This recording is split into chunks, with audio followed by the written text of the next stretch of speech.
तेरी मैं दीवानी हो गई। हेलो। हेलो, कौन? आपकी बेटी की जिंदगी हमेशा के लिए तबाह होने वाली है।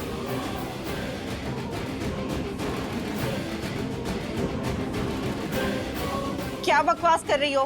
कौन बोल रहा है? सवाल जवाब का वक्त नहीं है, अपनी बेटी को बचाइए इससे पहले कि देर हो जाए। ये समझ लीजिए कि आपके शुभ चिंतक हैं हम। उसके साथ ससुराल में सिर्फ गलत व्यवहार ही नहीं किया जाता, बल्कि उसके पति पार्थ की शादी भी किसी और से होने जा रही है।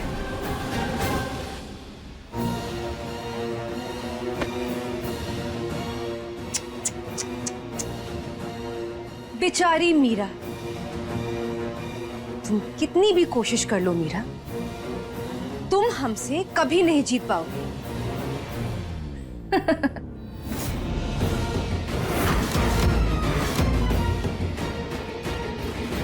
बहुत स्मार्ट समझ रही थी ना तुम मीरा अपने आप को, अब बस और नहीं, अब पार्थ की ढाल तुम नहीं बन पाओगी।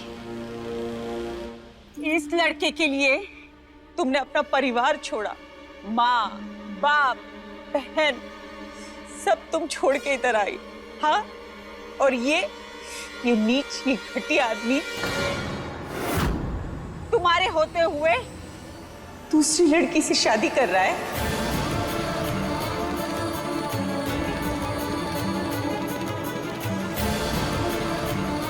और तुम ये सब कुछ बर्दाश्त कर रही थी। हम तुमसे नाराज थे, मरे नहीं थे। अरे कम से कम हमें ये सब बताया तो होता तुमने। खून हो तुम हमारा, तुम्हें हम तकलीफ में नहीं देख सकते, और वो भी जब इस तरह हश्र हो रहा हो यहाँ पे।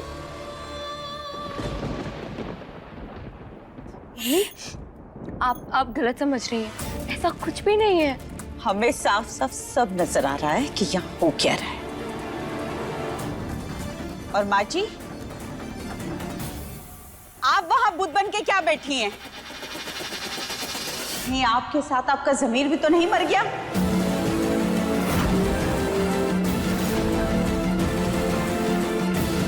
बहन जी, क्या बोल रही हैं आप? जवाब दीजिए। आज के दिन के लिए इस खोटे सिक्के के साथ आपने हमारी बेटी की शादी कराई थी।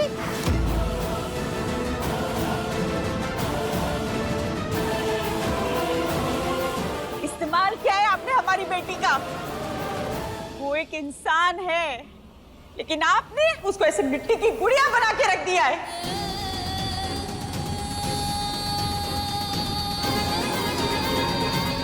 क्या सोचा था आपने कि गरीब घर की लड़की है ना, मतलब आप लोग जो चाहे उसके साथ करेंगे, जो चाहे उसके साथ करते रहेंगे आप लोग।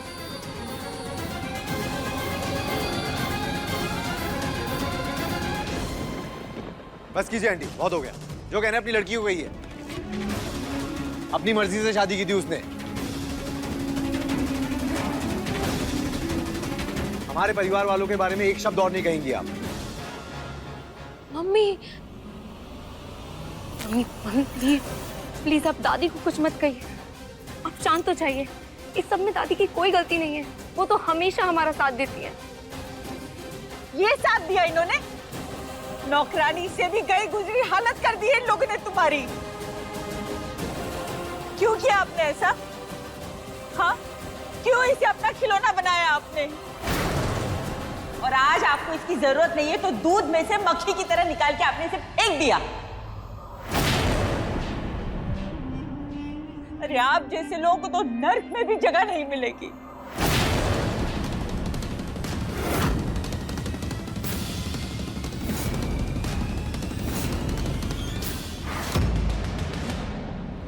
आंटी जी,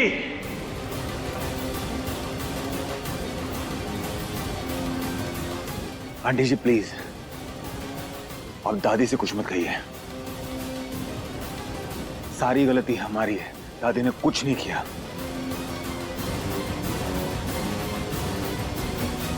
तुम्हारे मुंह से बोल कैसे फूट रहे हैं? बदतमीज!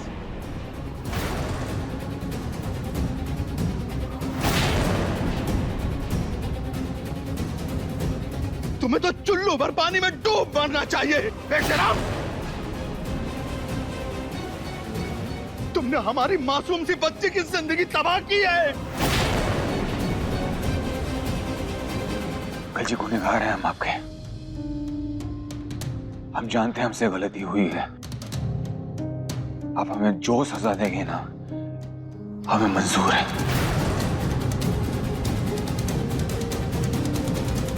सजा तो तुम्हें मिलनी चाहिए, बड़ी सजा मिलनी चाहिए, ताकि तुम जैसा कोई फिर से ऐसी नीच हरकत न कर सके। अब देख क्या रहे, हमारे ही घर में हमारे बेटे के साथ कैसा सुलूक हो रहा है। अब कहिए ना, इन्हें कुछ रोकिए ना। नहीं, ये साथ मेरे अपनी मर्जी से लिए और हम इनका अपमान नहीं कर सकते। आज के बाद ये लड़की हमारे लिए मर गई है। चलिए। अंकल जी आप जो कहेंगे हम करने के लिए तैयार हैं। जो सजा देंगे हम भुगतने के लिए तैयार हैं, क्योंकि हमने मीरा के साथ जो किया है ना उसके सामने कोई भी सजा छोटी होगी।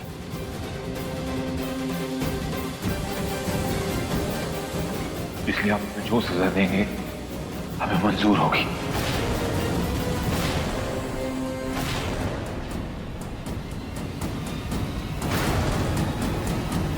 ठीक कह रहा, तुम्हें सजा तो झेलनी पड़ेगी।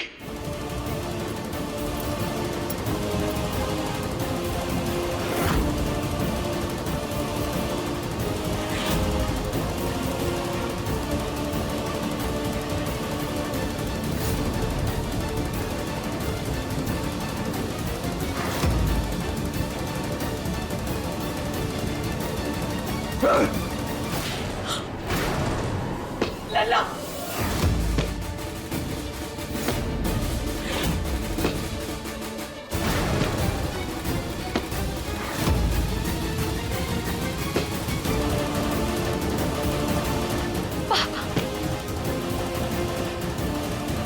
भाई साहब, ये क्या कर रहे हैं आप? पागल हो गए हैं क्या?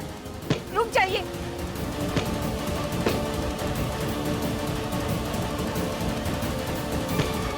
अरे क्या तमाशा लगा रखा है आप लोग? खड़े खड़े देख क्या रहे हैं? कुछ कीजिए ना। संजीव बस। पापा, पापा प्लीज, पापा, पापा, पापा प्लीज रुक जाइए। ये क्या कर रहे हैं आप? हट जाओ मीरा, इसने तुम्हारी जिंदगी बर्बाद करी है, इसे नहीं छोड़ूंगा। पापा प्लीज अंकल जी प्लीज रुक जाइए। संजीव रुक जाइए सब।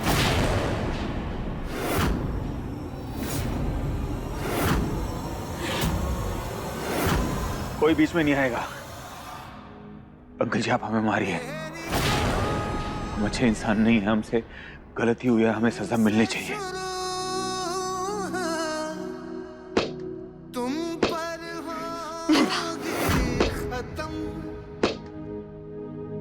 मांगे तू तो सांसें पापा, हट जाओ मेरे पीछे, हट जाओ। पापा हम आपके हाथ जोड़ते हैं, प्लीज मत मारिए पार्थ को। पापा प्लीज। संजीव आप नहीं। डॉक्टर साहब, आपको दर्द हो रहा है ना अपने बेटों को दर्द में देखकर? हमें भी दर्द हुआ अपनी बेटी को दर्द में देखकर, लेकिन इसका दर्द बड़ा है इससे। ठाकुर साहब, आप तो हमारी मीरा को बचपन से जानते हैं, लेकिन फिर भी आपके दिल में जरा सी गुंजाइश नहीं रही उसके लिए, जरा सी हमदर्दी नहीं रही। धिक्कार है आप पर।